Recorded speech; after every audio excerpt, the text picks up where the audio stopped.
Bonjour à toutes et tous, c'est Céline, kinésithérapeute près de Lille. Bienvenue dans ce nouvel épisode de Kinécast de la Fédé, de la communauté dynamique et innovante des kinésithérapeutes. Chaque semaine, vous découvrirez les témoignages, les conseils et les astuces de kinés passionnés et engagés sur des sujets qui vous interpellent dans votre pratique et aussi sur l'actualité. Ensemble et avec la Fédé, bougeons les lignes de la kinésithérapie. Bonne écoute! La Médicale, un réseau expert d'agents généraux pour accompagner les masseurs kinésithérapeutes dans leurs besoins professionnels et privés. La Médicale accompagne près d'un masseur kinésithérapeute sur 3 en France. Rassurant, non? Des assurances adaptées aux besoins des masseurs kinésithérapeutes, tant professionnels que privés. Bonjour à toutes et à tous, bienvenue dans ce nouvel épisode de Kinécast. Aujourd'hui, on va parler d'un sujet qui nous concerne tous au sein de nos cabinets. Comment accompagner les patients chroniques et complexes dans un système de santé sous tension? Comment maintenir leur motivation? Coordonner efficacement les soins? Et valoriser toutes nos compétences? Pour cela, j'ai le plaisir de recevoir aujourd'hui Mathias Willam, kinésithérapeute, ancien champion de golf, passionné de l'innovation en cabinet et de la coordination pluriprofessionnelle. Au programme de cet épisode, des outils concrets pour ton quotidien, une méthode simple pour évaluer la condition physique de tes patients et une vision inspirante pour l'avenir de notre métier. Bonjour Mathias, bienvenue dans cet épisode de Kinécast. Comment vas-tu ? Ça va très bien. Merci beaucoup pour l'invitation. C'est un plaisir d'être là en tout cas. Bien, merci d'avoir accepté cette invitation. Alors Mathias, tu as un parcours assez incroyable, assez intense. Donc tu es kinésithérapeute, comme je le disais dans l'introduction, ancien sportif de haut niveau.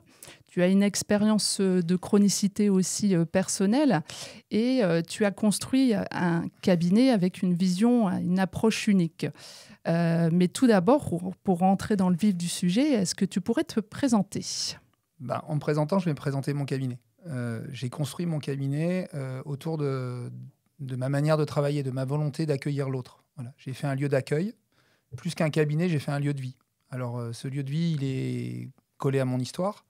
Donc, effectivement, l'histoire d'un homme qui souffre d'une pathologie chronique, puisque, effectivement, je souffre d'obésité. J'ai fait jusqu'à 170 kilos. Je les ai perdus sans être opéré. Et ça a déjà... induit chez moi un certain nombre de questions sur ce sujet. Aujourd'hui, qu'on comprend mieux avec les neurosciences, c'est cette plasticité du corps, à la fois le corps extérieur, voilà, nos muscles, nos articulations, notre peau, voilà, et à la fois cette plasticité intérieure, notamment la plasticité du cerveau. Voilà. Et donc, comment on peut agir là-dessus? Ensuite, effectivement, il y a l'autre partie de moi, c'est qu'effectivement, j'ai eu la chance de vivre d'une passion, le golf. Cette passion m'a donné, autant sur le plan personnel que sur le plan professionnel, puisque j'ai effectivement, à mon meilleur niveau, été champion de France de double en 2006, mais aussi une grosse expérience professionnelle, puisque j'ai été kiné de l'équipe de France. On a été champion du monde en 2010. Ça m'a aussi permis de rencontrer plein de gens, de faire un tour du monde, de voir plein de cabinets à travers le monde, de voir d'autres manières d'exercer. Et effectivement, j'ai mutualisé un peu ça, c'est-à-dire finalement cette chronicité, ce patient chronique qui évolue à travers le temps, puisque finalement, quand on me voit aujourd'hui, on ne peut pas forcément imaginer que, et pour autant, j'ai encore des séquelles, j'ai encore des stigmates de cette obésité, avec cette notion de, finalement, quand on est chronique, on vit avec. Et puis, ce parallèle avec le haut niveau, et un entraîneur qui un jour m'a dit finalement, un athlète de haut niveau, c'est une personne pleine d'instabilité qui se rééquilibre avec talent. Et moi, j'ai plutôt aussi eu la sensation de dire qu'un athlète de haut niveau, c'est peut-être un chronique qui s'ignore. Parce que finalement, tous les week-ends, ce sont des individus qui pratiquent leur activité et ils sont en général pas à 100%. Ils ont des douleurs, ils ont des limitations, et pour autant, la fonction se fait. Et autour de quoi? Comment ça marche? Voilà. Et c'est vrai que j'ai créé ce cabinet, j'ai créé cette aventure. En 2011, j'ai vraiment fait évoluer mon aventure. Au retour des championnats du monde, notamment. J'étais dans l'avion et je me disais, finalement, on vient d'être champion du monde. Et il y a quelque chose qui m'interpelle, c'est qu'on est presque plus de staff que de joueurs pour de la performance. Et moi, je vais arriver lundi dans un cabinet où je vais être tout seul pour voir plein de gens. Je vais donner le meilleur, mais est-ce que finalement, si je tends le bras, si on vient m'aider, ça fonctionnera pas mieux. Voilà. Et je me suis dit, tentons l'aventure. Donc en 2011, j'ai tenté cette aventure de l'interdisciplinarité, mais aussi de l'intradisciplinarité, parce qu'on va peut-être parler dans ce podcast de nous avec les autres et à travers les autres, mais on va peut-être parler aussi de nous avec nous-mêmes. Et voilà, et ce travail qu'on peut faire entre nous. Donc ce cabinet, c'est une offre, une proposition. Quand un patient rentre, il vient dans un endroit où il y a plusieurs compétences qui ne sont pas forcément dans les mêmes mains. On va peut-être parler aussi du toucher. Et que c'est ces compétences-là qu'on met au service de l'individu. D'accord, donc tu es parti en fait vraiment de la prise en soin du sportif de haut niveau en fait pour le transposer d'une certaine façon en ville. C'est complètement ça. Hier, on est en train de créer un nouvel outil au cabinet avec un champion du monde de bodybuilding. Et j'appelle ça bodybuilding santé. Et on en parlera peut-être parce que finalement, le bodybuilding, c'est l'art de gommer les déficiences, puisqu'il faut arriver beau. Donc, c'est comment on fait circuler l'énergie dans tout le corps. Et donc, hier, on travaillait sur ce nouvel outil et il y avait un certain nombre de patients, dont une gynécologue qui a une BPCO et qui a le projet de faire un trek au Chili et de gravir une montagne. Et donc, je lui dis, venez, on va travailler, on va faire du bodybuilding, parce que l'idée, c'est de mettre de l'énergie dans tous vos muscles, énergie dont vous allez avoir besoin pour gravir votre montagne. Et elle me disait, finalement, on ne se rend pas compte, mais donner la vie, accoucher, il faut être un athlète de haut niveau pour finalement donner la vie. Et donc finalement, je crois qu'on est tous des athlètes de haut niveau quelque part. Et l'important, c'est le projet, comment on va l'organiser. Parfois, il faut un professionnel pour l'aider, et puis parfois, il en faut plusieurs. Alors, on a déjà parlé un petit peu de chronicité, on a introduit les choses, mais peut-être qu'il est important justement de le définir, de savoir ce qui peut se passer dans le corps, mais aussi de l'esprit, dans l'esprit d'un patient chronique, parce que voilà, ça sonne toujours assez négativement en fait, le terme de chronicité, que ce soit pour le patient avec l'impression juste ou erronée qu'on n'en finira jamais, mais aussi les professionnels sur un suivi qui est assez long, qui peut paraître compliqué, parfois assez démotivant pour certains professionnels. Donc voilà, explique-nous un petit peu qu'est-ce qui se passe justement dans le corps d'un patient chronique. Alors, comme on disait quand on préparait cette émission, d'abord, je vais faire un peu en tout cas, je vais revenir vers mes pairs, parce que l'idée de cette émission, c'est justement de coordonner notre pratique. Et pour ça, parfois, il faut aussi mieux comprendre certains éléments. Et la première chose qu'il faut comprendre, ce qu'on associe souvent à chronicité, c'est douleur. Et la douleur, ça fait peur. D'abord parce qu'on parle rarement de la douleur du soignant face à la douleur du patient. On est des individus et on l'apprend, cette douleur. Et quand on ne la comprend pas, elle peut aussi nous démotiver, nous, en première intention. Voilà. Quand ça évolue pas comme on souhaiterait, ça peut nous démotiver nous aussi. Je vais renvoyer sur un podcast que j'ai adoré, celui de mon ami et confrère Stéphane Fabry, qui s'est fait ici notamment sur la compréhension de la douleur et justement des patients chroniques. Mais déjà, ça, c'est important de comprendre ça.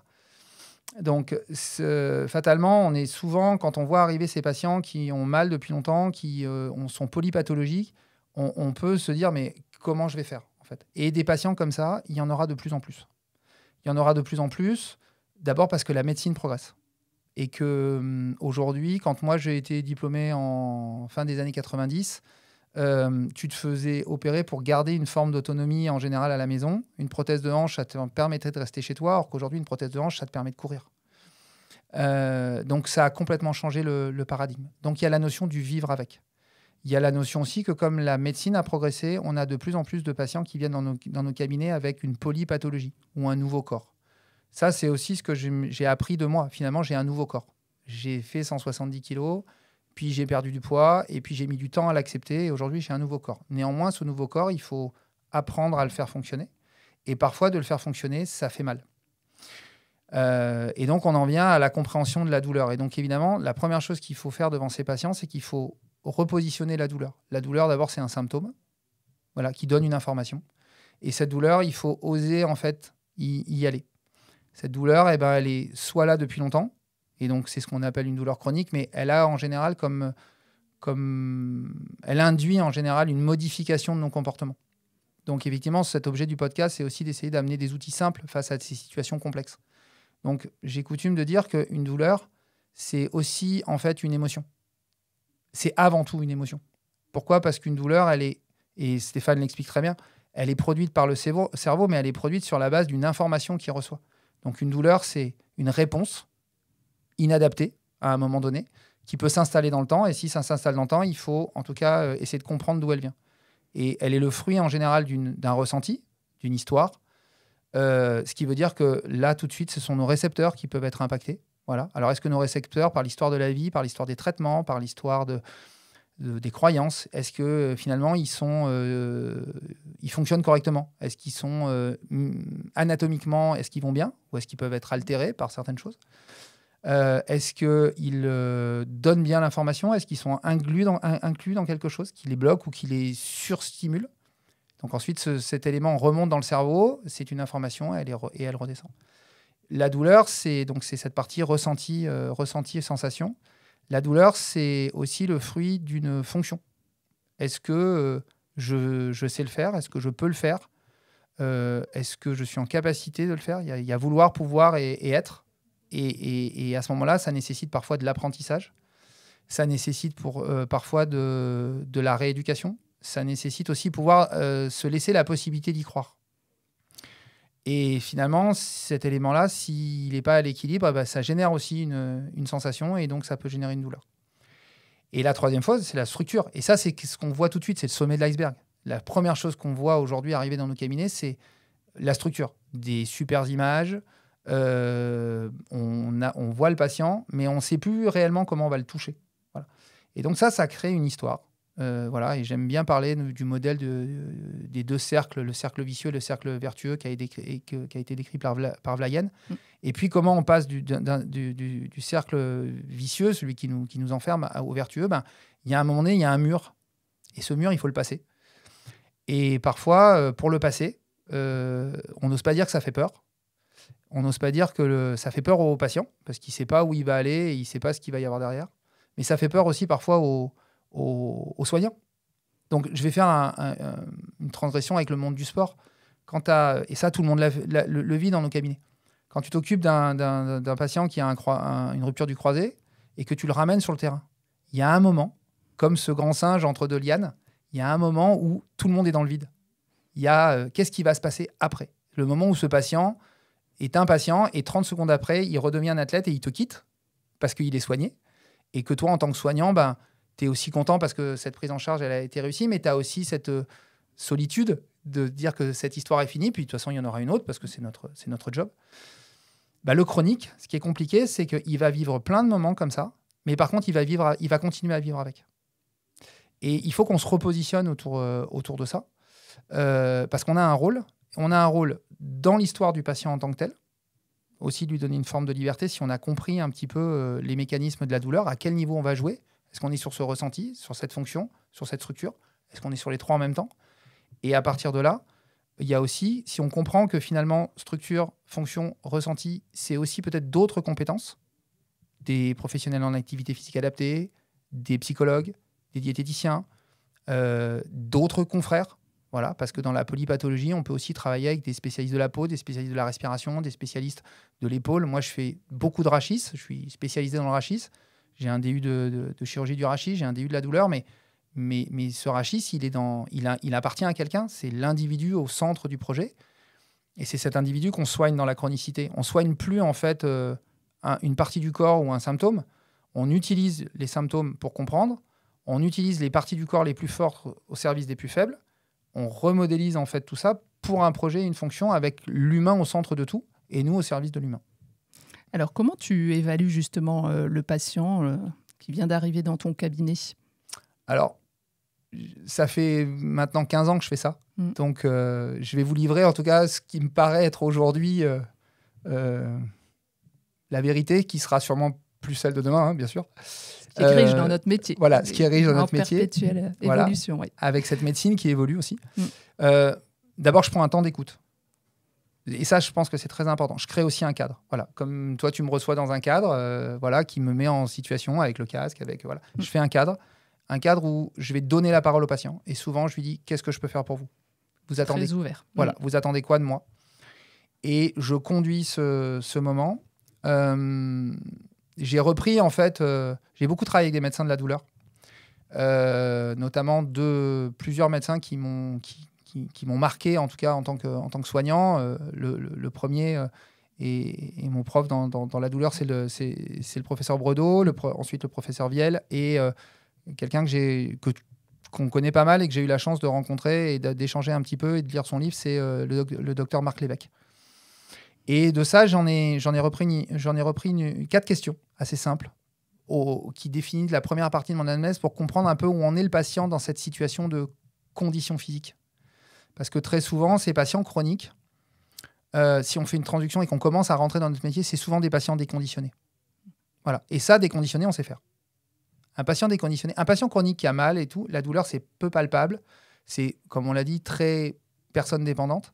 Il faut bien qu'on s'accroche à quelque chose, il faut bien qu'on se rassure, nous les soignants. Donc, le déconditionnement physique, l'évaluation, la compréhension de la condition physique de quelqu'un, ça, on sait faire. Et si on sait faire, on va savoir pouvoir avancer. Donc, j'ai 4 questions qui, en général, ramènent à comprendre si le patient est isolé ou seul. Parce qu'un des signes de la douleur chronique, c'est que ça t'éloigne des gens. Tout le monde a mal au dos, mais il y a des gens qui ont très très mal au dos et au bout d'un moment, tu n'en parles plus, tu te refermes, tu te recroquevilles. La douleur, c'est de la fermeture. Ce qui veut dire aussi que ça va s'inscrire dans le corps et ça veut dire qu'ensuite, on va parler du toucher, on va pouvoir comprendre un peu mieux ce que c'est que cette marque, cette signature de la douleur. Donc déjà, il y a l'isolement. Voilà, l'isolement, on a besoin des autres, on a besoin des photons des autres pour aller bien. Et si tu t'éloignes des autres, voilà. Alors, tu t'éloignes rapidement, tu peux t'éloigner de ton conjoint, tu peux t'éloigner de tes enfants, tu peux t'éloigner de ton travail. Et comment tu reviens si à un moment donné, tu es trop loin? Qui te prend par la main? Qui t'aide à revenir? Donc, l'isolement et la solitude, voilà. Donc, tu fais parler les gens et tu perçois assez vite s'ils se sont éloignés ou pas. Eux, ils s'en rendent pas compte, mais toi, tu t'en rends compte. La deuxième item, c'est ça, c'est facile, tout le monde en parle. Hein, c'est l'activité, les comportements. Voilà. Est-ce que je fais plus de choses, moins de choses? Est-ce que je fais... Alors évidemment, tous les gens on disent tout le temps, mais on fait plein de choses, on est actif. Ce qui est important, c'est de différencier la sédentarité et les comportements sédentaires. Mais là aussi, c'est pareil. Ça va avoir des impacts sur notre métabolisme, ça va avoir des impacts sur notre support de travail. Nous, c'est le corps, on va le toucher. Mais tout ça, ça met des traces dans le corps. Voilà. Et si quelqu'un change de comportement, on va voir des chaînes musculaires, on va voir des choses se dessiner. Et donc, on va vite comprendre si ce changement de comportement est positif ou négatif. Donc ça, c'est le deuxième item. Et donc là, on est sur l'anamnèse, donc c'est assez facile, hein, c'est de la discussion. Le troisième item, c'est est-ce que les gens ont évolué au niveau de leur poids?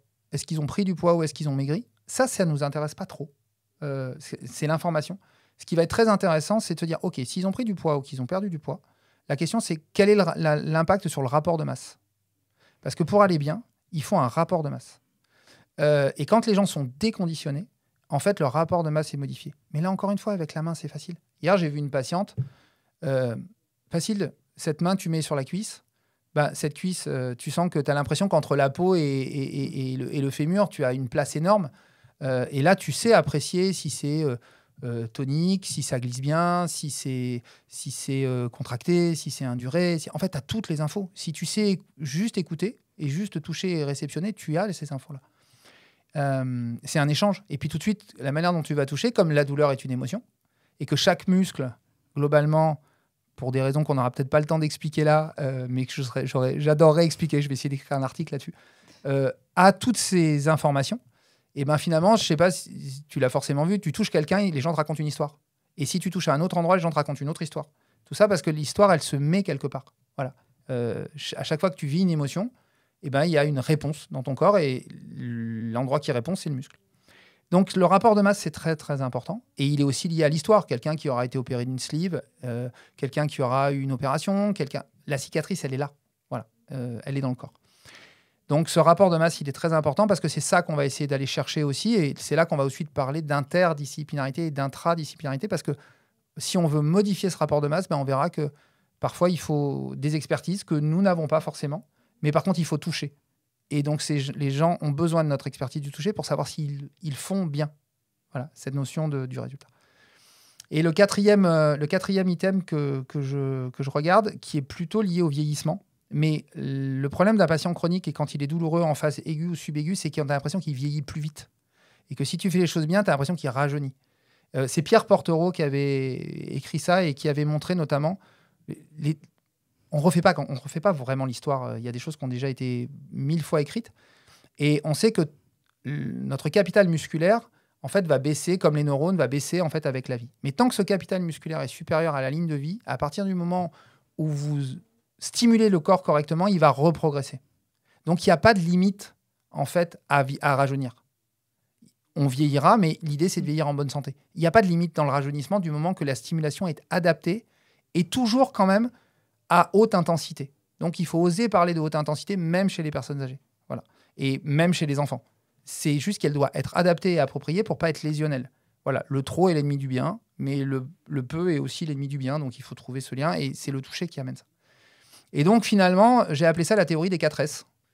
En reprenant, je l'ai appelé et j'ai rebondi, j'ai voulu valoriser en tout cas Marc Lévesque là-dessus parce qu'il en parle un peu comme ça. C'est finalement, le premier S, c'est la solitude. Le deuxième S, c'est la sédentarité. Le troisième S, c'est le surpoids ou le sous-poids. Et le quatrième S, c'est la sénescence.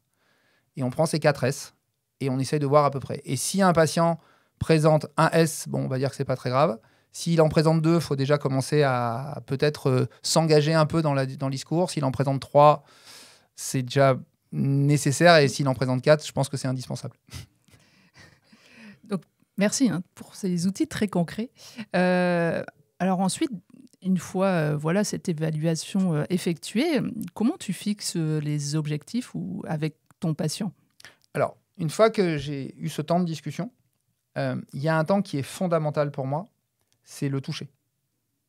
La main, le rapport à l'autre, l'essence de notre métier, masseur-kinésithérapeute. Voilà. Pour moi, le terme de toucher thérapeutique est fondamental. C'est le moment. C'est-à-dire que je dis toujours aux patients, on va se donner un temps pour faire de la concordance. Alors, le mot, pour nous, c'est concordance anatomo-clinique. Pour le patient, c'est est-ce que ce que vous m'avez décrit, ce que je vais vous expliquer, de ce que j'ai compris, je le retrouve dans votre corps. Voilà, j'ai des images, j'ai un dossier, j'ai une histoire. Je me suis interprété des choses. Parfois, je me donne du temps. J'explique souvent à mes étudiants, parfois, il faut du temps. Aujourd'hui, j'ai 51 ans, ça fait 25 ans que je fais ce métier, je fais que ça. Si demain, vous m'amenez sur de la kiné respiratoire du nourrisson, même si j'en ai fait à une époque, et je vais penser à Joël Barthes fatalement, et je vais penser à mes pairs, mais il y a des endroits où je vais être moins prévalent que d'autres. En tout cas, sur ce que je fais aujourd'hui, c'est vrai que ça semble assez facile et que je peux sembler aller assez vite, mais ça demande beaucoup de concentration et beaucoup d'implication. Mais en tout cas, il y a ce moment du toucher.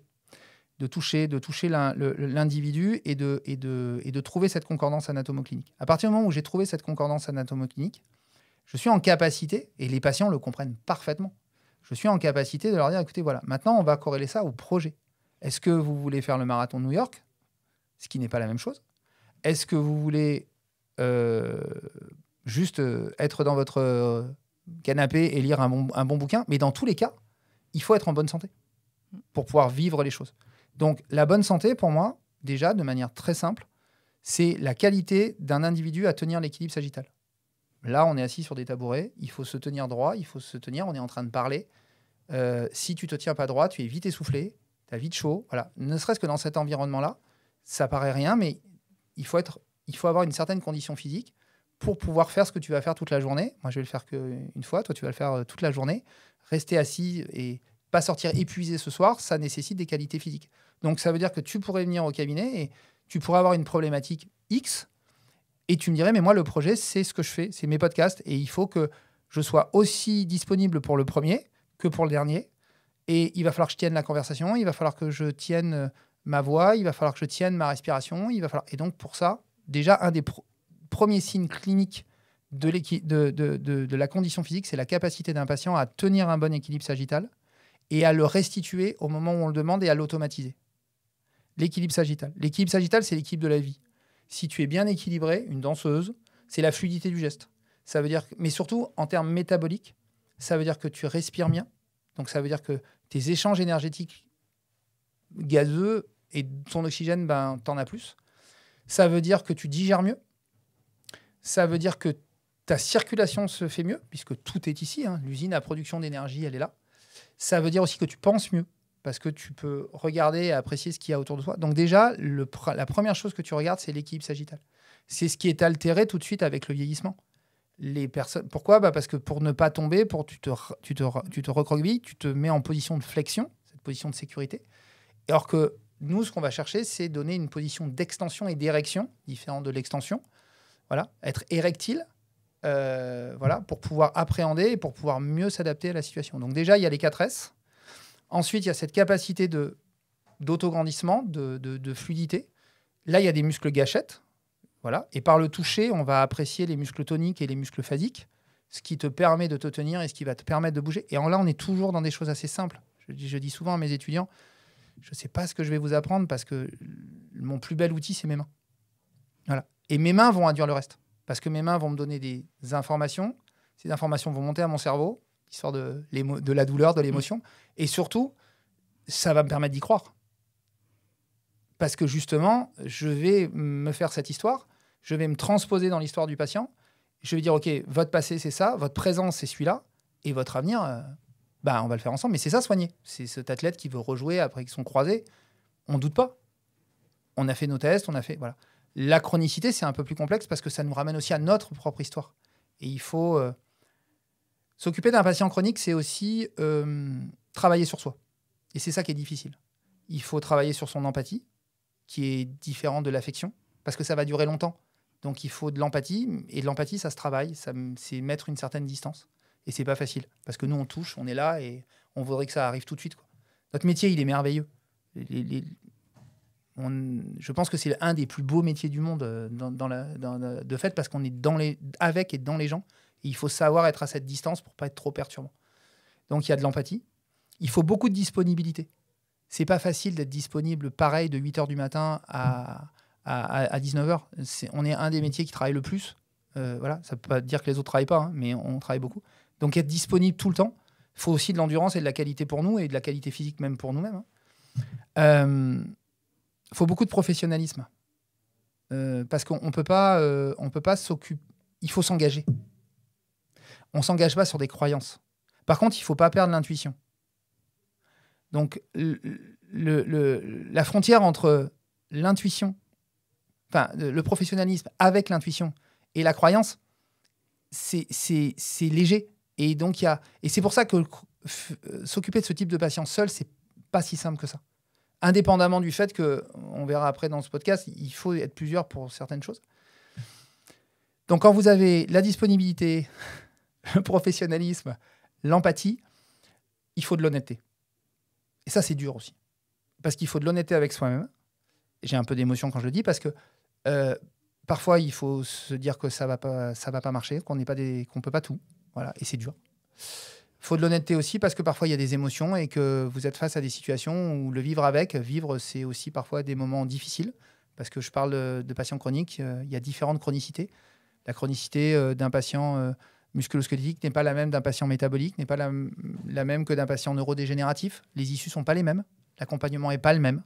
On ne peut pas tout faire dans la chronicité. On a aussi le droit de dire que, voilà, une de mes associées un jour disait, mais Mathias, toi, tu as cette endurance de pouvoir en voir tant. Nous, on ne peut pas en voir autant. Et c'est vrai que je ne comprenais pas à l'époque, parce que j'étais plus jeune. Et en fait, je comprends mieux maintenant aujourd'hui que, voilà. Il faut aussi accompagner, en fait. C'est nos confrères et les gens qui veulent le faire, parce qu'il y a aussi une endurance à avoir. C'est comme un athlète de haut niveau qui va progresser avec le temps. Au début, tu fais des compètes, et puis tu fais des compètes un peu plus importantes, et puis je sais que tu aimes courir, donc c'est un peu ça. Et puis ensuite, tu y arrives sur des parcours faciles, et puis des parcours un peu plus difficiles, et puis un peu plus difficiles, et puis l'idée n'est pas d'aller au seuil de son incompétence, l'idée est d'être dans l'endroit où on est bien, en fait. Donc il y a aussi ça, il y a aussi cette honnêteté à avoir, et c'est pas simple d'avoir aussi ça. Donc ça, c'est aussi un temps important, et quand tu as ça, tu reviens au bureau, et là, tu discutes du projet avec le patient. Alors, on va revenir sur la notion d'exercice coordonné. Hein. Tu le disais juste précédemment, hein, pour tout patient, mais surtout pour des patients chroniques, ça a souvent ses limites de travailler seul de toute façon. Donc, comment vous êtes organisé au sein de votre cabinet pour Allez tous dans la même direction, en fait. Ça ne doit pas être chose simple parce que justement, pour les professionnels de santé, même si on aspire tous et on a tous l'impression de travailler de façon coordonnée, finalement, c'est souvent pas si simple que ça. Alors, c'est pas simple. Voilà. Et pour le coup, c'est vraiment pas simple. Ouais, moi, ça fait maintenant 14 ans que je fais ça. Je crois que je l'ai toujours fait. J'ai toujours travaillé comme ça. Mais c'est pas simple et puis j'ai pas toujours bien fait. Voilà, c'est aussi un moment où voilà, moi je trouve que cette émission, et merci de l'ouvrir comme ça parce qu'on dit aussi des choses vraies et que si ça tente les confrères, et ça va forcément être l'exercice de demain. Un jour, j'étais avec un confrère parce qu'on réfléchit à potentiellement s'entraider dans la profession. Voilà, il n'y a pas de... Voilà, les avocats ont des cabinets de conseil. Pourquoi il n'y en aurait pas pour la kinésithérapie? Et un confrère me disait, mais quelle est votre valeur ajoutée? J'ai dit, ma valeur ajoutée, à mon sens, c'est vous faire part de mes échecs. Parce que, en tout cas, je pars du principe que même si on se construit de nos expériences, peut-être que des bons conseils valent mieux parfois que des mauvaises expériences. Parce qu'il y a des gens qui se relèvent de mauvaises expériences, puis il y a des gens qui ne se relèvent pas. Et si on peut éviter aux gens de se relever, de ne pas voir à tomber ou de ne pas tomber trop haut, je pense que c'est plutôt pas mal. Donc ça, c'est un peu le préambule. Donc oui, ça n'a pas été simple tout le temps. Il y a eu beaucoup de va-et-vient. J'étais, je pense, un des premiers à travailler comme ça. En tout cas, je pense que je suis celui qui... Parce que j'ai beaucoup discuté avec plein de confrères qui avaient essayé avant moi. Je suis celui qui, en tout cas, est le plus ancien, en tout cas de ce que j'en sais, est celui qui est le plus ancien. Et je n'ai pas du tout envie de partir en arrière. Voilà. Je ne veux pas changer ce mode d'exercice parce que je m'occupe de patients chroniques. Donc ça nécessite une organisation et ça nécessite une volonté. Voilà, ça nécessite aussi un accompagnement entre nous. Donc effectivement, moi, j'ai repris un modèle, le modèle biopsycho, alors pas social, puisque en libéral, c'est compliqué, mais biopsycho-fonctionnel, celui qu'on enseigne là. Et je me suis dit, je vais l'organiser dans un monde libéral. Donc effectivement, aujourd'hui, nous sommes organisés avec une équipe. Les gens viennent dans un cabinet pour être accueillis par une équipe qui est composée d'abord d'un secrétariat, la notion de l'accueil. Les secrétaires font partie intégrante du parcours du patient. Ensuite, par des professionnels de santé que nous sommes. Nous sommes des professionnels de santé. Voilà, je l'ai défendu. Et notamment, je trouve que on va pas revenir sur le confinement, mais ça a servi aussi à ça, le confinement, de repositionner notre profession comme étant des acteurs de santé, des véritables acteurs de santé, avec une capacité d'être aussi des acteurs du mouvement, puisqu'on a cette possibilité d'être dans les deux ministères, d'être au sujet de deux ministères, mais on est, à mon sens, des acteurs de santé en premier lieu. Donc, il y a les acteurs de santé au sein du cabinet, les kinés, et ensuite, il y a une offre avec une psychologue, une diététicienne. La psychologue, elle a cette importance dans l'évaluation des capacités motivationnelles. Par rapport à la douleur, cette douleur qui t'impacte, qui modifie cette plasticité. Voilà. Et elle évalue pour nous, notamment, moi j'aime l'anatomie, donc elle évalue aussi cette capacité, ce lien, cette fluidité entre les aires corticales et les aires sous-corticales. Je vous renvoie au podcast de Stéphane Fabry, il le fera beaucoup mieux que moi, c'est beaucoup plus didactique. La diététicienne, qui n'est pas là pour... évaluer la perte de poids les gens veulent perdre du poids, mais c'est pas ce qui nous intéresse. Ce qui nous intéresse, c'est le rapport de masse. Mais pour faire évaluer la masse, il faut de l'énergie. Donc l'énergie, on va aller la chercher par notre travail, mais il nous faut aussi parfois manger de manière adaptée. Et souvent, les patients chroniques, les patients déconditionnés, les patients qui sont pas très motivés, ils ont plus de règles aussi. La diététique, c'est du mouvement. Il faut aller faire les courses, il faut ranger la maison. En fait, on se rend pas compte, mais c'est cet impact-là. Et puis, c'est une autre écoute. Voilà. Et puis ensuite, il y a des enseignants d'activité physique adaptée, et ça fait une équipe. On se réunit 2 fois par semaine dans un staff qui est un endroit de parole, où déjà, tout le monde va pouvoir parler de ces patients complexes qui demandent de l'énergie. L'empathie, l'honnêteté, la disponibilité, le professionnalisme. Tout le monde ne sait pas tout. Et donc, à ce moment-là, déjà, c'est un moment où on est tous ensemble pour partager de l'expérience. On est à un moment aussi pour se donner de la force et créer du lien et avoir de la solidarité. Souvent, les patients, parfois, et c'est induit, ça fait partie de la problématique de la chronicité, ils ont tendance à casser un peu ils peuvent casser les équipes. Voilà. Et donc, il faut que ces équipes, elles Elles discutent entre elles. Voilà. Et ensuite, il y a ce temps de dossier. Alors, tous les premiers rendez-vous sont staffés, définit la proposition, et la proposition est restituée au patient en fonction des objectifs qu'il a demandés, puisque l'idée, c'est les objectifs qu'il a demandés. Voilà. Ça nécessite quand même un petit peu de travail, ça nécessite une organisation, ça nécessite une compréhension des uns et des autres, ça nécessite une culture générale des uns et des autres. Ça nécessite, je pense, un accompagnement. Voilà. Je pense qu'effectivement, peut-être que c'est aussi un avenir pour la profession d'aller sur des cabinets.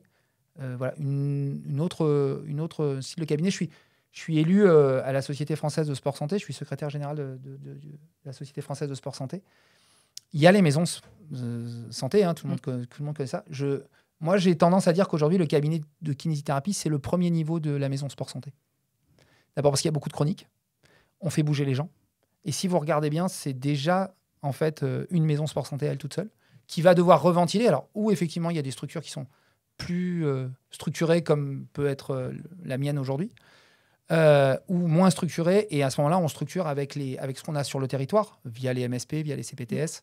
Voilà. Et là, on revient sur le kiné, même si effectivement, c'est une anticipation. Le Conseil de l'ordre me dira que je vais un peu trop vite, mais on peut parler peut-être du kiné en pratique avancée. Voilà, donc c'est un métier qui n'existe pas, hein, mais cette coordination, c'est aussi ça. Parce qu'on a ce temps et cette capacité de pouvoir avoir cette vision transversale et globale. Tu parlais d'être accompagné pour la structuration de ce type de cabinet. Alors, sur quel plan? Alors, sur le plan aussi économique, ça pourrait être aussi. Alors, il y a déjà plein de choses qui se font. On voit, hein, il y a d'abord la FFM-KR propose des accompagnements, l'INK propose des formations. Il y en a d'autres qui se mettent en place. Je pense qu'il y a un accompagnement global à pouvoir proposer, qui soit au niveau de la formation, induire en fonction du projet. Dans le monde, mon fils fait des études d'économie, mais en fait, il y a des parcours de formation. On pourrait en avoir aussi dans notre métier. On pourrait aussi imaginer presque du compagnonnage aussi pour les jeunes. Là, je sais qu'il y a des choses qui vont changer avec l'AVNAN 7, avec des zones surdotées, sous-dotées. Bon, on discutait avec des amis, Jérémy Billon, Cédric Daniel, on discutait de ça et on disait on pourrait faire aussi comme font les compagnons du devoir, une espèce de parcours comme ça où on pourrait former les patients à travers les cabinets, des choses comme ça. Former les kinés. Former des kinés. Les patients aussi d'ailleurs, parce que les patients, ils ne savent plus trop être patients et les soignants ne savent plus trop être soignants. Mais oui, je pense qu'il y a un accompagnement, c'est-à-dire qu'il n'y a pas de formation aujourd'hui qui existe où tu peux mettre ensemble les gens qui doivent travailler ensemble. Ça aussi, ça paraît... alors ça paraît évident quand je le dis, mais demain, si tu veux que les gens travaillent ensemble, peut-être qu'il faut les former ensemble. Peut-être que la formation innovante, c'est dire, OK, on ouvre une formation dans laquelle on met ensemble diététicien, APA, kiné, psychologue, ensemble. La thématique, c'est le patient. Et vous venez avec vos compétences et on crée, en fait, la fusion de ces compétences. Donc ça, par exemple, comme ces formations n'existent pas, parce que ça ne rentre pas dans l'administratif des DPC et tout, bah, je pense que ça, c'est de l'accompagnement de terrain. Voilà. Donc il y a cet accompagnement-là. Je ne cache pas ma motivation à être disponible pour ce genre de choses, mais en tout cas, je pense que oui, il y a un accompagnement.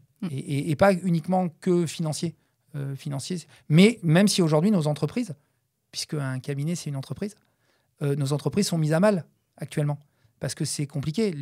Notre revalorisation, elle ne monte pas et toutes les charges augmentent. Donc évidemment, beaucoup de cabinets, quand on regarde, proposent des choses. Voilà, j'aurais beaucoup à redire, ça pourrait faire tout un podcast là-dessus, mais le temps que en tout cas, si je fais simple, le temps que tu vas mettre à t'occuper de quelque chose, tu ne l'auras pas à autre chose. Donc à un moment donné, tu ne peux pas y arriver seul. Alors, tu as parlé du rôle des diététiciennes, de la psychologue. Venons au kinésithérapeute. Quel est le rôle du kinésithérapeute dans cette équipe? Alors, le rôle du kiné dans cette équipe, en tout cas, quand un patient ou une personne vient dans un cabinet kiné, parce que on se perd un peu, on a des compétences. Toutes ces compétences ne sont pas forcément associées à une nomenclature.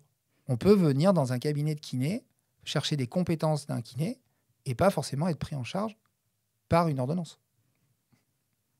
On peut faire de la prévention, on peut faire de l'éducation, on peut faire du curatif. Voilà, on peut faire tout ça. Et on peut faire de la prévention, éducation et curatif. Curatif, c'est dans un cadre avec effectivement un parcours déjà, une prescription, un médecin. Bon. Mais vous pouvez aussi venir dans un cabinet de kiné où, à l'issue d'une évaluation et d'un bilan, vous pouvez mettre en évidence, et ça va arriver avec l'accès direct, on y est déjà dedans, on va se rendre compte que finalement, il y a peut-être du préventif et de l'éducatif, mais il y aura peut-être du curatif. Donc, on y est déjà dans ce... Quel est le rôle du kiné ? Déjà, le rôle du kiné, c'est d'évaluer la situation. La première chose. Donc, on va évaluer. Mais cette volonté aussi de travailler en équipe, de travailler dans ce cercle vertueux, c'est qu'un individu peut rentrer dans n'importe quelle porte, surtout un patient chronique. S'il rentre avec une volonté sur l'alimentation, sur la diététique, parce qu'il veut travailler son image corporelle par rapport à du surpoids ou du sous-poids, si une diététicienne comprend qu'à travers son anamnèse, il y a des problématiques de restriction de mobilité ou de je fais pas, elle peut réenvoyer vers le kiné. En fait, je pense qu'on perd de l'énergie, et l'énergie, c'est aussi de l'argent, à pas travailler ensemble. Voilà. Je pense qu'il y a beaucoup d'énergie en France, qu'il y a beaucoup d'argent en France, issu d'un pays, dans ma présentation, moi je suis né en Afrique, je suis ivoirien, j'ai une double nationalité, et fier de l'être. Je suis fier d'être français et ivoirien, comme des gens sont fiers d'être camerounais et français. Voilà. Moi, je suis fier d'avoir ces deux nationalités, ces deux histoires, ces deux cultures. Mais je porte aussi un pays où il n'y a rien. Un pays où il n'y a pas de sécurité sociale. Un pays où et c'est déjà beaucoup, on vous paye le diagnostic, mais pas les médicaments. Vous avez mal, vous êtes malade, vous avez ça, mais on ne peut pas vous soigner. C'est terrible.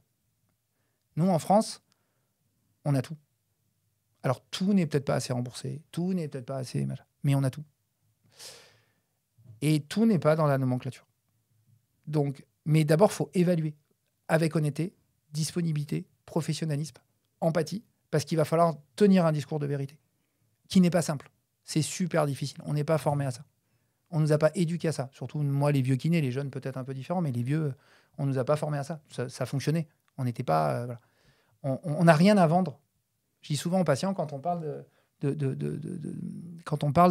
ça va coûter ou pas coûter, je leur dis, moi, je n'ai rien à vous vendre. Ce que j'ai, c'est à vous donner. Et vous donner ça à un coût. Et ce coût, je le répercute. Il y a des choses qui sont remboursées par la sécurité sociale, par la mutuelle. Et puis, il y a des choses qui vont être prises en charge par vous. Mais vous, c'est aussi le temps que vous allez faire. Venir 3 fois par semaine chez le kiné, si ce n'est pas adapté. C'est pas que la kiné marche pas ou que les confrères ils n'ont pas bien travaillé. Je peux plus entendre ce discours. Le kiné, il donne tout toute la journée. C'est quand même la profession de santé, une des professions de santé où l'espérance de vie est la plus courte. On peut pas dire qu'on fait pas bien. Je suis plus d'accord avec ce discours. Mais il faut aussi qu'on le déculpabilise de certaines choses qu'il a le droit de dire aussi. Et c'est aussi de la douleur. Voilà, on va pas attendre d'être en burn-out pour dire super, la profession elle est pas bien, quoi. Voilà, non, il a le droit de dire aussi, et il y a des choses qui sont prises en charge, pas prises en charge. Donc, le kiné, j'ai été un peu long. Le kiné, il évalue dans une prise en charge comme ça. Il va évaluer, il va toucher, il va apprécier des choses et il va évaluer. Ensuite, une fois qu'il a évalué, il va expliquer et convaincre. Ça, c'est le côté un peu... Et ensuite, il va innover une prise en charge inattendue, parce que c'est très inattendu pour les patients, que de dire, pour vous aider, on va coordonner quelque chose. Donc, il y a comprendre, convaincre pour innover. Et je pense que c'est ça le rôle du kiné, aujourd'hui. Et il doit aider le patient à comprendre ce qu'il a, le convaincre, pas ou le manipuler, mais le manipuler positivement parlant, ce mot manipuler... quand les gens ne savent pas, ils disent tout et n'importe quoi, mais nous, on est des manipulateurs heureux. Enfin, voilà, c'est ça notre job. En tout cas, pour l'amener à s'occuper de lui de manière innovante, ou en tout cas adaptée à aujourd'hui, et en lui expliquant globalement ce qui va être de son fait. Avec aussi une autre donnée importante, c'est que les gens qui ont mal, les gens qui sont dans la chronicité, et les autres d'ailleurs, dépensent beaucoup d'argent pour leur bien-être. La question que je pose souvent, c'est et si on dépensait le même argent pour notre être bien? L'être bien au service du bien-être. Notre job de kiné, nous, c'est de consolider l'être bien d'un individu. Parce que si tu es bien, tu vas te faire du bien. Mais il faut être bien. Aujourd'hui, on a des patients qui viennent au cabinet, des patients qui sont chroniques. Ce qu'on s'aperçoit avec les modifications des comportements de vie, par exemple, on a de plus en plus d'enfants qui ne font pas de sport. Bon. Parfois, il faut éduquer pour rééduquer. On a des gens, et d'ailleurs, il y a de plus en plus de formations sur comment marcher, comment courir, mais c'est évident. Il y a une multitude de gens sur les fondamentaux de la vie qui, aujourd'hui, n'ont pas été forcément stimulés. Et donc, on a au cabinet, une des problématiques aussi de la chronicité, c'est de comprendre l'histoire des gens. Et quelquefois, il faut éduquer pour rééduquer. Il faut de l'énergie pour se soigner. Par exemple, la collaboration kiné-APA, parfois, c'est aussi qu'on a des patients qui arrivent qui sont tellement déconditionnés que pour pouvoir les rééduquer, il faut les mettre en condition physique. Parce qu'ils n'ont pas cette force d'aller chercher de l'énergie. On parle de santé mentale, actuellement. C'est un des problèmes. Il y a 2 problèmes aujourd'hui en France qui sont inscrits comme objectif national en 2025. C'est l'obésité et la santé mentale. On parle beaucoup de MDR, de toutes ces thérapies. Voilà. Ce sont des thérapies qui sont dynamiques.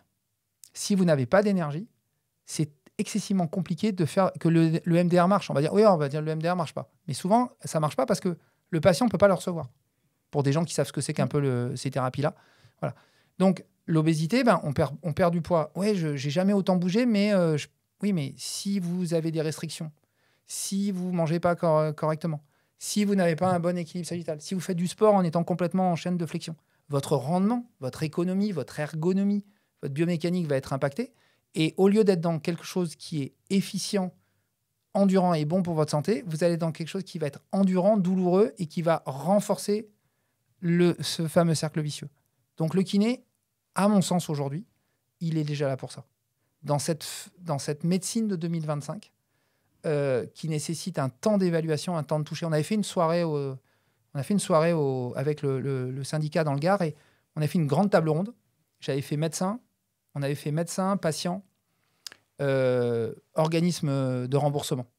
Tout le monde a fait un consensus en disant on ne se touche pas assez.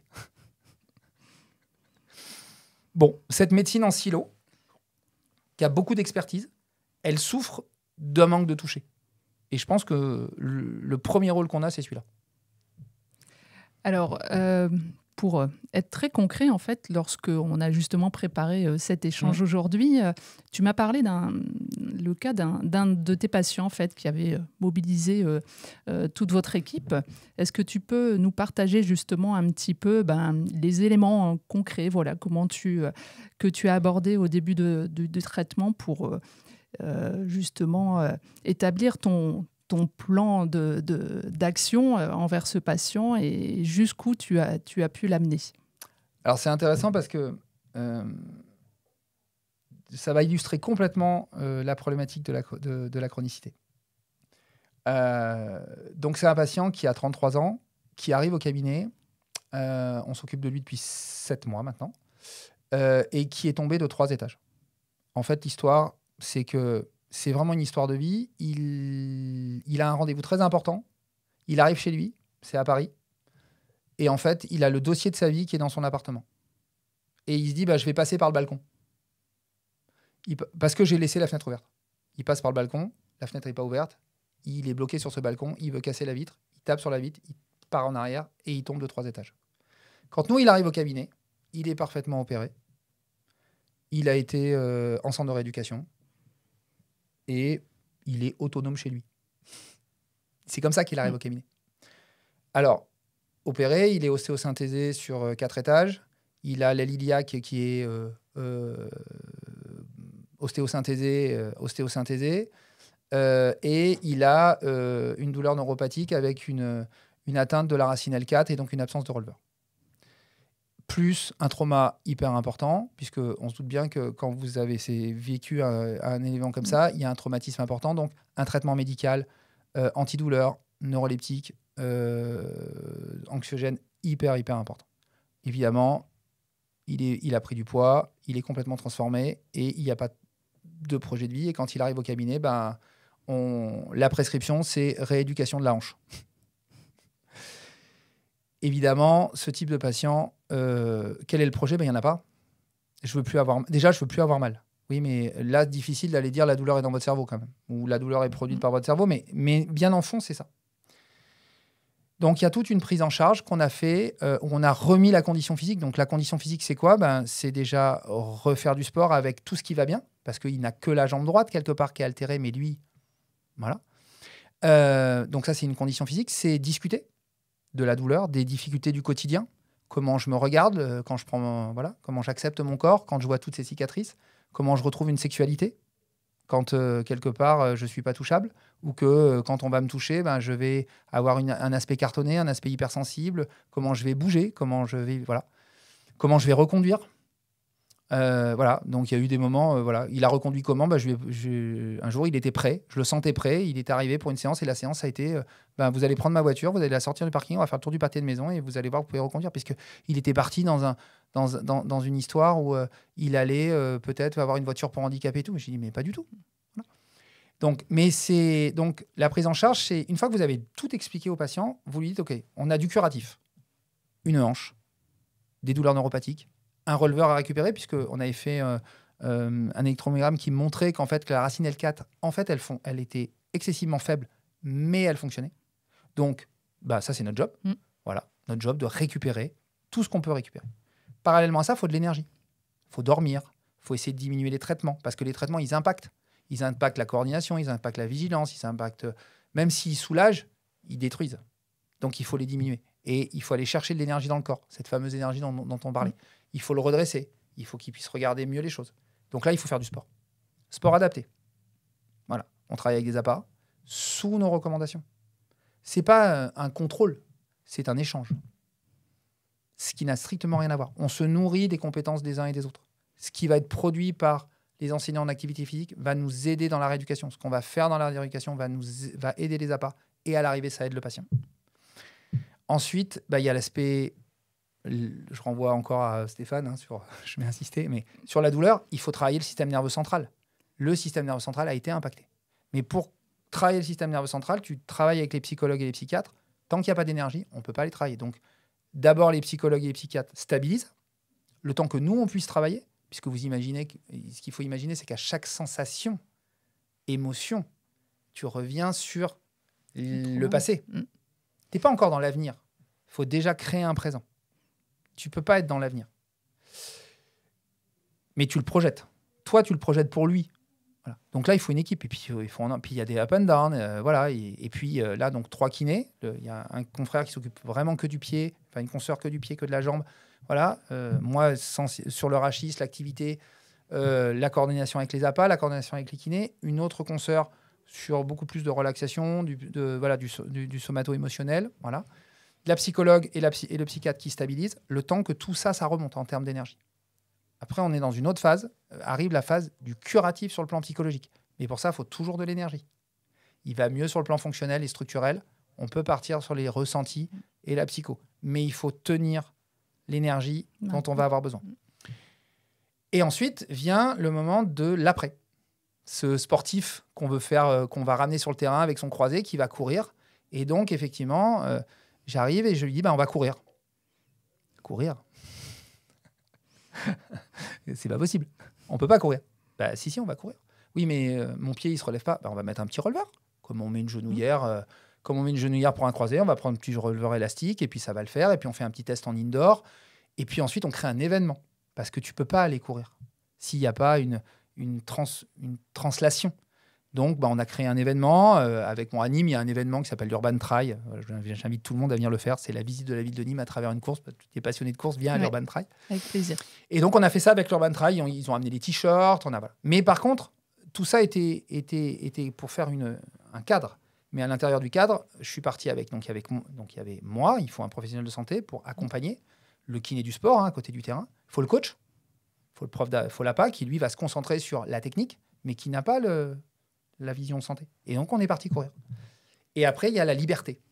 Donc, on a pris un endroit à Nîmes, qui est la Tourmagne, ça monte, et on l'a fait courir. Et finalement, on était parti pour 3 fois 3 minutes, on a fait 45 minutes. Et puis surtout, à la fin, il y a eu une montée, et on l'avait un peu anticipé. Il y a une tour, la Tourmagne, et puis derrière, il y a une grille. Et donc, je l'ai fait courir, et je lui ai dit, maintenant, ces 100 derniers mètres, c'est les vôtres. Faites-en ce que vous en voulez, en fait. Nous, on vous a amené là. Et ce qui est intéressant, c'est de voir qu'à un moment donné, l'individu qui veut vivre, vit. Et en fait, il a accéléré. Et il s'est pas arrêté. Et je lui avais donné un point d'arrêt qui était un olivier. Mais derrière, il y avait une grille. Il ne s'est pas arrêté à l'olivier. Il s'est arrêté derrière la grille. C'est super. Ok, tout le monde est content. Mais ça ne s'arrête pas là. On est redescendu au cabinet. Et là, au cabinet, j'avais mis la photo sur le négatoscope de l'opération. Et quand on est arrivé, je te montrerai les photos. Et on a vu la tristesse de Cyril. Je dis, mais vous voyez quoi là? Non, mais je ne peux pas voir ces photos. Donc j'ai dit, à travers ça, vous allez mettre la tourmagne. Parce que c'est ça, en fait, que vous devez mettre.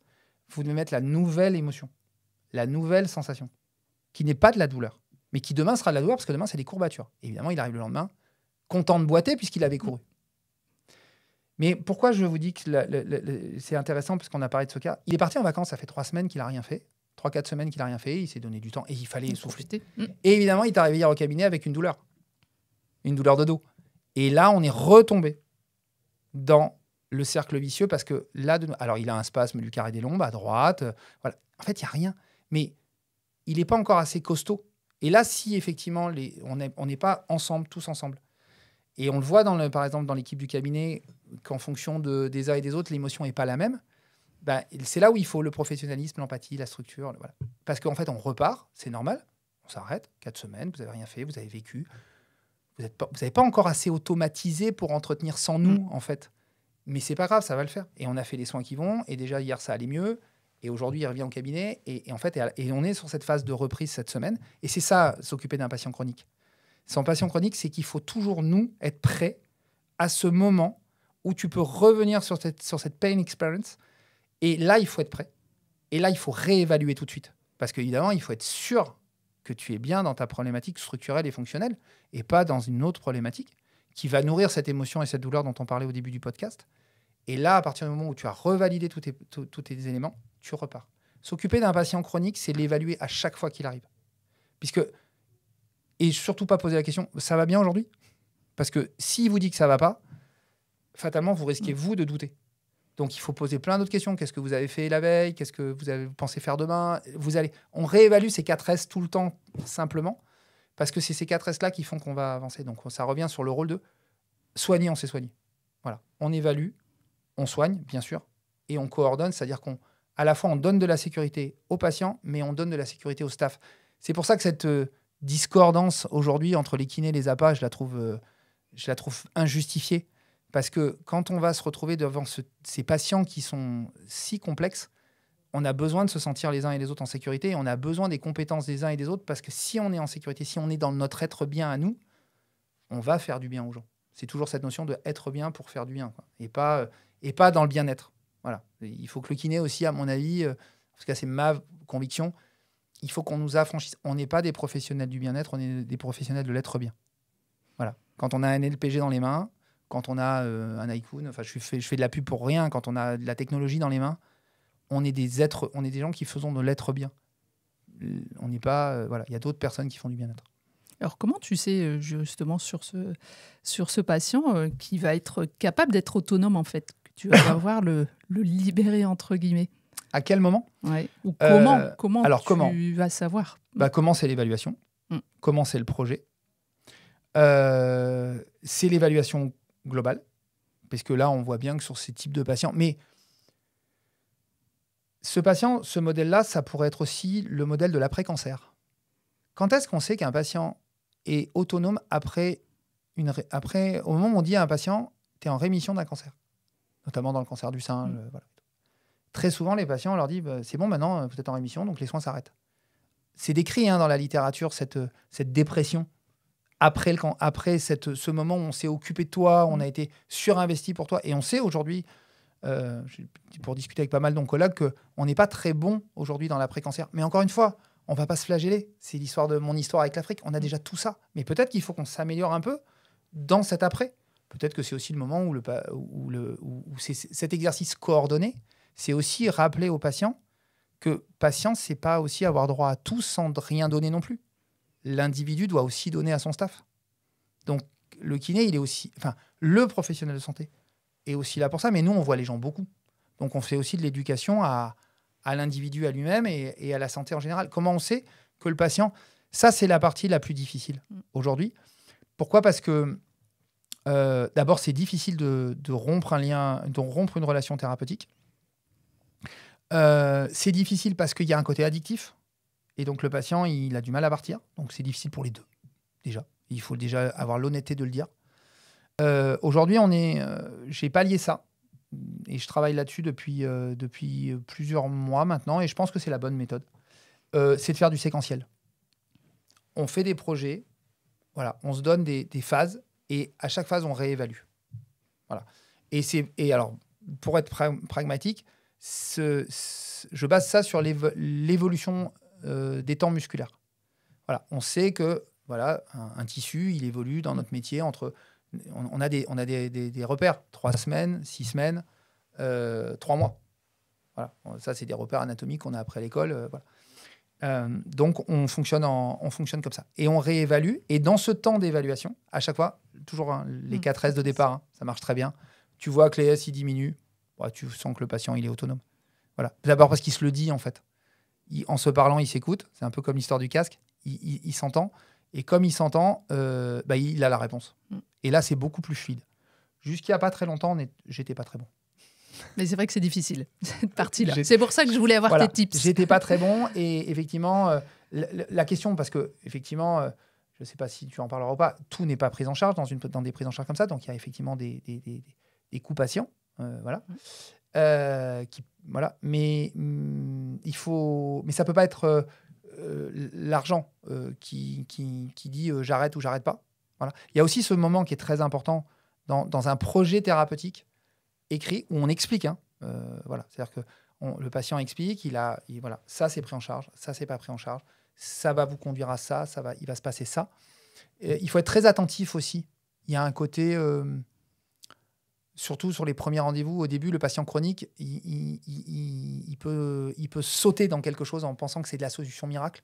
Donc, il faut expliquer la notion. Il faut être vigilant parce que la chronicité, c'est aussi une baisse d'énergie. L'énergie, elle est mentale, elle est physique, elle est fonctionnelle, elle est parfois financière. Et donc, il faut faire attention qu'on n'est pas en train de prendre quelque part... voilà, on ne va pas déshabiller Paul pour habiller Jacques. Voilà. Donc, ça prend aussi du temps. Mais là aussi, il y a des relais, bon, c'est pas forcément l'objet de ce podcast, mais là aussi, il y a un accompagnement parce qu'on peut aller taper à la porte de pas mal de choses, malgré tout. Ça demande du temps, de l'énergie, mais surtout, on peut aussi taper à la porte du patient lui-même pour qu'il réorganise aussi son énergie pour y arriver. Et si vous expliquez, les gens dépensent... les gens, aujourd'hui, sont aussi dans... Ça, c'est aussi, je pense, la problématique de la société d'aujourd'hui. Les gens sont pas forcément dans un souci d'économie au sens... restrictif, les gens sont dans un souci de recherche de vérité et d'honnêteté. Ouais, si ça leur apportera quelque chose. Voilà. Et c'est difficile. On a du mal, encore une fois. On parlait du hors nomenclature et du dépassement d'honoraires sur les dernières conventions du syndicat. Si le discours il est vrai et il est honnête et qu'il est explicatif, les gens vont investir sur eux-mêmes. Sur leur être bien. Merci Mathias. Merci pour cet échange très riche de partage d'expérience. On voit vraiment que créer, développer un cabinet tel que le tien, c'est un défi humain, organisationnel, économique aussi. Mais voilà, ça peut changer énormément pour le patient et aussi pour nous, les professionnels de santé. Je ne sais pas, je voudrais te donner le mot de la fin. Quel conseil tu donnerais à un kiné qui souhaiterait justement développer un cabinet pluriprofessionnel, coordonné tel que le tien? D'abord, merci pour ce temps. Merci à toi. Ça, c'était... Voilà. J'aime notre métier. J'ai failli l'arrêter il n'y a pas très longtemps et j'ai bien fait de ne pas l'arrêter. Voilà. Qu'est-ce que je donnerais ? D'abord, il y a quelque chose, c'est que si des confrères veulent faire un cabinet comme ça, c'est pas si simple que ça, et aussi parce qu'on se pose la question de nous par rapport aux autres. Notre métier est formidable, et c'est une offre de soins de plus. C'est pas mieux que les autres, ni moins bien, c'est un truc en plus, et qui veut en tout cas répondre à une problématique aujourd'hui qui est de santé publique et qu'on a aujourd'hui. Mais on a encore besoin de tous les autres. Voilà. Donc ça, c'est important. C'est-à-dire que si on vient avec une offre de plus. Voilà. C'est pas la solution miracle. Et voilà. Aujourd'hui, il y a beaucoup de cabinets spécifiques on voit beaucoup de cabinets de kiné du sport. Voilà. Donc, c'est aussi quelque chose qui peut interpeller, voire peut-être qui peut faire un peu peur. Faut pas en avoir peur. Voilà. Quel conseil je pourrais donner ? Déjà, s'ils ont envie, il faut le faire. C'est déjà la première chose. Se lancer. Voilà. Est-ce que j'en ai besoin à titre individuel ? La vraie question, c'est quels sont mes besoins aujourd'hui ? Comment je veux être bien moi ? Parce que c'est parce que je vais être bien que je vais bien soigner. Donc, quels sont mes besoins ? Donc, si j'ai envie de m'investir dans ce type d'activité, il faut que je le fasse. Voilà. Ensuite, il y a les notions des envies. Et ensuite, les conseils, c'est qu'il faut se poser, il faut écrire un projet. Parce que de ce projet va découler tout le reste. Va découler le choix des locaux. Va découler l'organisation des locaux. Parce que ce qu'on recherche, c'est de la fluidité. Donc, il faut déjà être fluide de soi dans ces locaux. Va se définir le choix du matériel. À un moment donné où tout a quand même relativement un coût. Ça veut dire qu'il faut se poser aussi là-dessus. Et en fait, les choses vont se dessiner tout doucement. Je pense qu'il faut être accompagné. Voilà. Il faut être accompagné. Alors, encore une fois, il y aura de plus en plus de propositions d'accompagnement, mais il faut être accompagné. C'est de l'investissement de l'accompagnement. Il faut être accompagné, c'est déjà avoir une bonne équipe, un bon expert comptable, un bon avocat. Voilà, il y a des choses qui sont structurelles dans une entreprise. Ce sont des entreprises de soins. On passe dans la notion d'entreprise de soins autour d'une stratégie thérapeutique non médicamenteuse qui est l'optimisation du mouvement dans la globalité. Et autant fonctionnel, structurel qu'énergétique. Et donc, c'est ça qu'on fait. Donc, il faut effectivement un cadre. Et il est structure dépendante. Il y a pas de... On est dans de la personnalisation. Ce sont des cabinets qui sont ultra personnalisés. Donc, souvent, je dis que je compare la kinésithérapie à la restauration. On va dans des belles maisons. Voilà. Chaque kiné est un artiste. Soigner, c'est de l'art. Et on est des artistes du soin. Donc, on va dans des maisons. Et avec une patte, avec un toucher. Et donc, non, lancez-vous. De toute façon, on est plus fort à plusieurs. Hein. Alors, s'ils ont des questions justement à te poser, est-ce que ils peuvent te contacter ? Est-ce que tu es sur les réseaux sociaux ? Dis-moi. Alors, je suis sur les réseaux sociaux assez facilement. Honnêtement, ça prend beaucoup de temps. Donc, moi, j'ai créé une petite entité pour des gens qui voudraient du conseil, parce que ça prend du temps. Voilà, et donc ça se définit, bien évidemment. Il y en a d'autres qui le font. Dans l'Est, il y a mon ami Cédric Daniel qui a créé aussi une entité. Du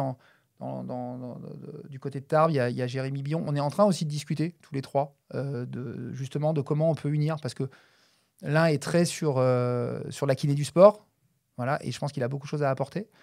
Le second a fait ce que j'ai fait il y a 15 ans, et je dirais qu'il est sur la version, 1 de mon cabinet. Si aujourd'hui, je peux considérer que moi, je suis sur une version 3, voilà, il y a des choses il y a des évolutions.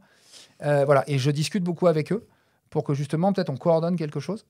Voilà, plus d'autres qui déjà apportent des choses. Donc, voilà, moi, de manière pragmatique, c'est quelque chose que j'ai envie de transmettre. Voilà, j'ai très envie de partager parce que je veux aussi apprendre beaucoup de choses à travers ça. Donc, j'ai créé j'ai vu effectivement, j'ai structuré quelque chose pour qu'il y ait un cadre, pour tout le monde. D'accord. Eh bien, merci Mathias. Et puis, à bientôt. Je ne doute pas qu'on trouvera d'autres sujets à discuter ensemble. Merci beaucoup. Merci, bonne journée. Au revoir. Au revoir. Merci de nous avoir écoutés. On espère que cet épisode vous a plu. Si c'est le cas, je vous invite à laisser un avis sur votre plateforme d'écoute préférée et à partager l'épisode autour de vous. N'hésitez pas également à nous dire quel sujet vous aimeriez que l'on aborde dans les prochains épisodes et quels invités vous souhaiteriez écouter. Pour ça, dites-le nous en commentaire. N'oubliez pas de nous suivre sur les réseaux sociaux et de visiter le site web de la FFMKR pour rester informé des dernières actualités et des événements à venir. Votre soutien et votre engagement sont essentiels pour faire avancer notre profession. La Médicale, un réseau expert d'agents généraux pour accompagner les masseurs kinésithérapeutes dans leurs besoins professionnels et privés. La Médicale accompagne près d'un masseur kinésithérapeute sur 3 en France. Rassurant non, des assurances adaptées aux besoins des masseurs kinésithérapeutes, tant professionnels que privés.